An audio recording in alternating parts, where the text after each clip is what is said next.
When I was 14 years old, my family took a trip out west.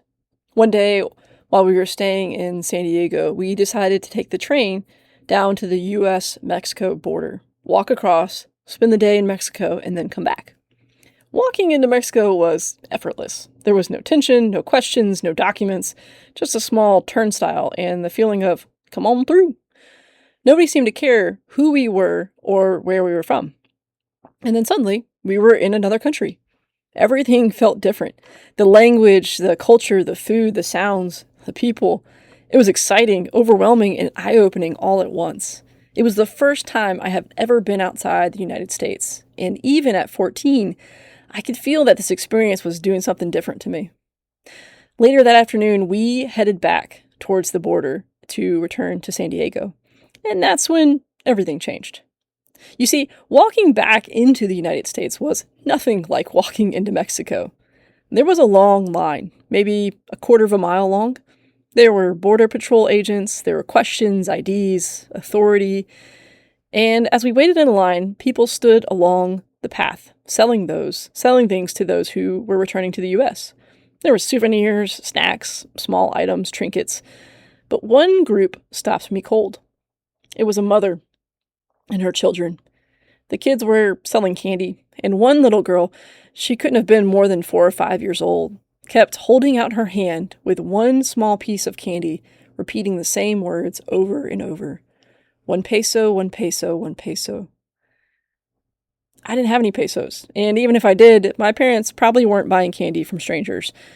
But that moment burned itself in my memory.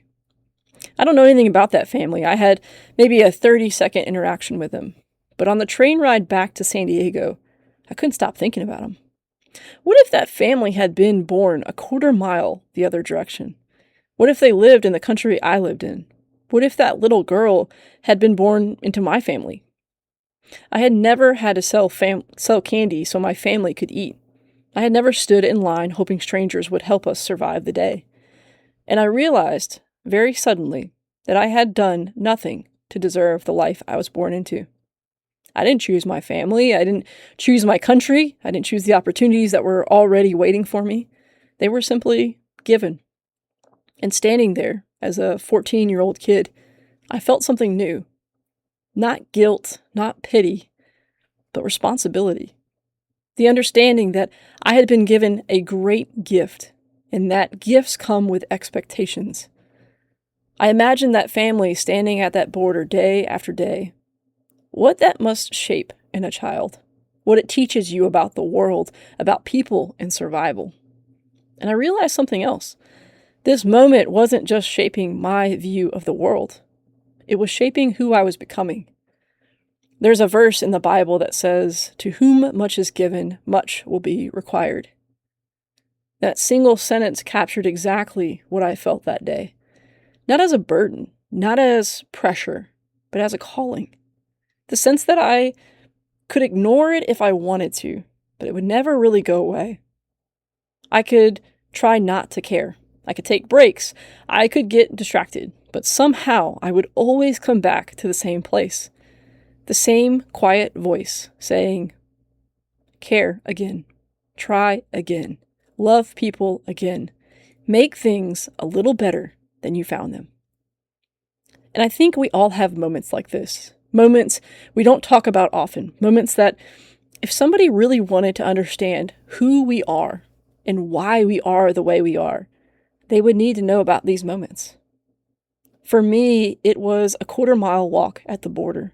For you, it might have been a conversation, a loss, an opportunity, an injustice you couldn't unsee. And here's what I've learned since that day. Every one of us has been given something. Some of us have been given resources or given resilience. Some were given empathy. Some were given influence, intelligence, creativity, or just time. The amount isn't the point. The responsibility is. You see, at the end of the life, the question won't be whether we had 1 talent or 10. The question will be whether we used what we were given. So here's my challenge to you today. Ask yourself, what have I been given? And then ask, what am I doing with it? If you're tired, rest. If you're discouraged, pause, but don't quit. Pick one small thing you can use for someone else. Then do it again tomorrow, and the next day, and the next, and the next. And one day, you'll look back and realize you didn't waste what you were given. 1/4 of a mile changed how I see the world. And maybe today, in this moment, will be the same for you.